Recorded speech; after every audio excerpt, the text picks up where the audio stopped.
हम लोगों ने पिछली वीडियो में समझा था कि अगर किसी ऑब्जेक्ट को रेस्ट से मूव करवाना होता है तो हम लोग उसमें ऊपर फोर्स लगाते हैं, या तो किसी ऑब्जेक्ट को अगर रोकना होता है तो भी हम लोग उसके ऊपर फोर्स लगाते हैं, और डायरेक्शन चेंज करना हो तो भी उसके ऊपर फोर्स लगाते हैं। तो ये तीन चीजों में आप देखिए यहाँ पे कि फर्स्ट में क्या हो रहा है।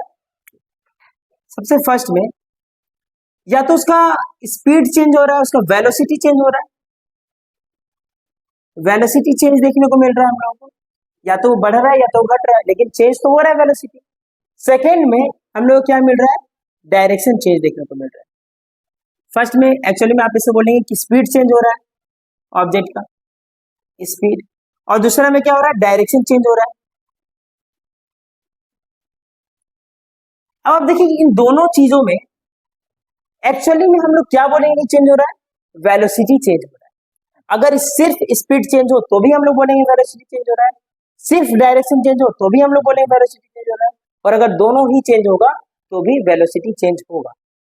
और अगर वेलोसिटी चेंज हो रहा है इसका मतलब उस ऑब्जेक्ट के ऊपर में एक्सीलरेशन अप्लाई है, एक्सीलरेशन अप्लाई हो रहा है। तो अब हम लोग यहाँ पर देखते हैं कि क्या एक फोर्स को लगाकर हम लोग किसी ऑब्जेक्ट को हमेशा एक्सीलरेट कर पाते हैं या तो फिर नहीं कर पाते। तो उसी को हम लोग यहाँ पर समझेंगे। अब आता है कॉन्सेप्ट आपका बैलेंस और इम्बैलेंस फोर्सेस का। तो देखते हैं इसे। अगर मैं ये बोलूं कि एक ऑब्जेक्ट है और एक ऑब्जेक्ट के ऊपर में, ये मान लीजिए कि एक ऑब्जेक्ट है और इस ऑब्जेक्ट के ऊपर में एक फोर्स लग रहा है, इस डायरेक्शन में एक फोर्स लगाया जा रहा है, और ये जो फोर्स है ये 2 न्यूटन का फोर्स इस डायरेक्शन में लगाया जा रहा है। तो ये ऑब्जेक्ट जो होगा ये मूव करेगा, ठीक है। मैं अभी ये मानकर चल रहा हूँ कि यहाँ इसके बीच में कोई भी फ्रिक्शन नहीं है, ये जो सरफेस है क्या फ्रिक्शन लेस है, मतलब मैं फ्रिक्शन को यहाँ पे काउंट नहीं कर रहा हूँ, क्लियर। तो इस कंडीशन में अगर मैं 2 न्यूटन का फोर्स लगाता हूँ तो ये ऑब्जेक्ट जो है ये क्या होगा, इधर मूव करने लगेगा, इस डायरेक्शन में मूव करेगा। लेकिन मैं अगर ये बोलूं कि यहाँ पर इधर फोर्स लगाने के साथ साथ मैं इस डायरेक्शन से इधर की डायरेक्शन में फोर्स लगा रहा हूँ 2 न्यूटन का ही, तो आप देखिए कि यहाँ पे क्या होगा, ये ऑब्जेक्ट मूव करेगा कभी भी, ये ऑब्जेक्ट कभी नहीं मूव करेगा, क्योंकि जब आप इधर से अमाउंट ऑफ फोर्स लगा रहे हैं उधर से सेम अमाउंट ऑफ फोर्स लगा रहे हैं, तो ये दोनों क्या करेंगे, एक दूसरे को कैंसिल आउट कर देंगे, और जो नेट फोर्स होगा, जो उसका इफेक्ट होगा, ये क्या होगा, खत्म हो जाएगा। अगर मैं इस डायरेक्शन को पॉजिटिव मानता हूं तो ये जो डायरेक्शन ये क्या हो जाएगा आपका, ये नेगेटिव हो जाएगा, और पॉजिटिव और नेगेटिव का मैग्नीट्यूड यहाँ पर सेम है, इस कारण से वो एक दूसरे को क्या करेंगे, कैंसिल आउट कर देंगे। तो देखिए अगर किसी ऑब्जेक्ट के ऊपर में टोटल नेट फोर्स जो होता है वो अगर जीरो हो जाए, वो अगर जीरो हो जाए तो उस तरह के फोर्स को हम लोग क्या बोलते हैं, बैलेंस फोर्स बोलते हैं। लेकिन अगर उनका नेट फोर्स जीरो नहीं हो तो हम लोग उसको क्या बोलेंगे, इम्बैलेंस फोर्स बोलेंगे। तो एक एग्जांपल में इम्बैलेंस का भी देख लेता हूं। देखिए अगर मान लो कि एक ऑब्जेक्ट है, इसके ऊपर में इस डायरेक्शन से एक फोर्स लग रहा है जो कि 2 न्यूटन का, लेकिन इधर से एक फोर्स लग रहा है 3 न्यूटन का, लेकिन मैं दोनों कंडीशन में मान के चल रहा हूँ कि फ्रिक्शन लेस सरफेस है, फ्रिक्शन नहीं है वहां पे, ओके, तभी ये अप्लाई हो रहा है। तो इस कंडीशन में देखिए कि 2 न्यूटन का इधर फोर्स लग रहा है, 1 न्यूटन का इधर फोर्स लग रहा है।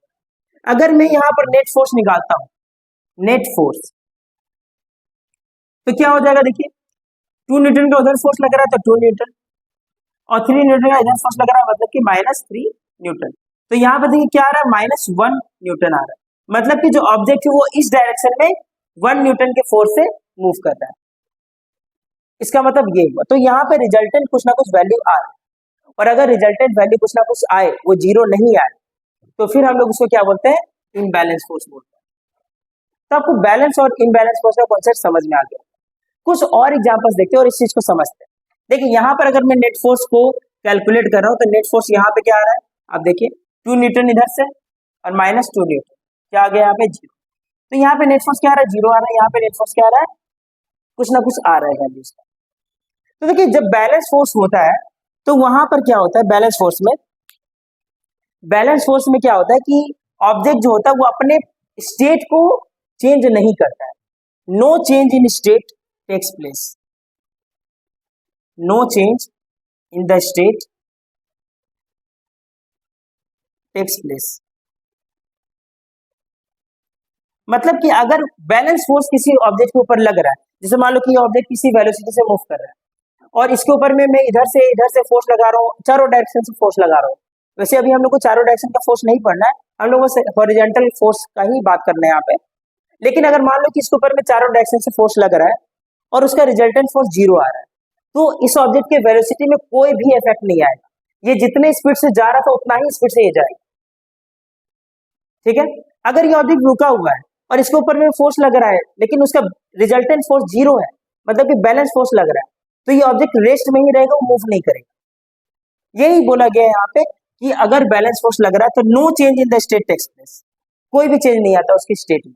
अगर वो मोशन करे तो मोशन ही करेगा, रेस्ट में होगा तो रेस्ट नहीं रहेगा। ठीक है, लेकिन यहां पर क्या होता है कि changes in the state, changes in the state takes place. हम लोग को यहाँ पर चेंजेस देखने को मिलेंगे जब भी हम लोग इसमें फोर्स लगाएंगे, तो यहाँ पर चेंजेस देखने को मिलेगा। अगर कोई ऑब्जेक्ट रुका हुआ रहेगा तो वो मूव कर जाएगा, हो सकता है। अगर कोई मूव करेगा तो रुक जाएगा, हो सकता है। लेकिन चेंजेस होगा वहां पे, या स्पीड बढ़ जाएगा उसका, या स्पीड कम हो जाएगा, कुछ ना कुछ चेंज जरूर मिलेगा। देखिए, तो उसे हम लोग क्या बनेंगे, इम्बैलेंस फोर्स बोलेंगे। लेकिन एक बहुत ही इंपॉर्टेंट कंडीशन, अगर मैं यहाँ पे फ्रिक्शन को इंक्लूड कर तब क्या होगा, देखते हैं यहाँ पे। देखिए, मान लो कि यहाँ पे एक ऑब्जेक्ट है,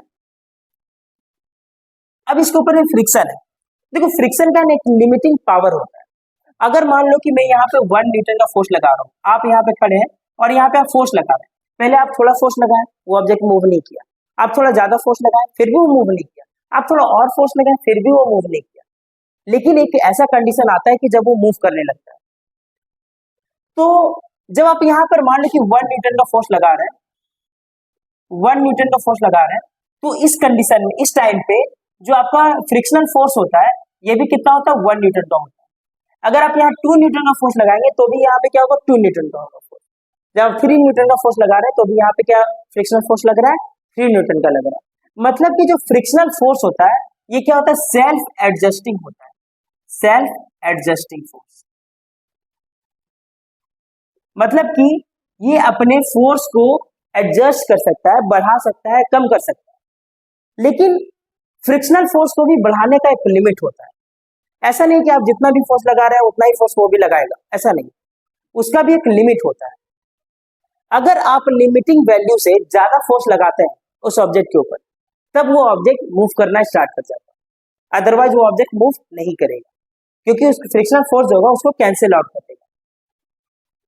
ठीक है, चलिए, आई होप आपको बैलेंस और इम्बैलेंस फोर्स यहाँ पर समझ में आ गया होगा। तो फिर मिलते हैं हम लोग नेक्स्ट वीडियो में, जहां पे हम लोग फर्स्ट लॉ ऑफ मोशन को डिटेल में डिस्कस करेंगे। तो फिर मिलते हैं नेक्स्ट वीडियो में, तब तक के लिए थैंक यू।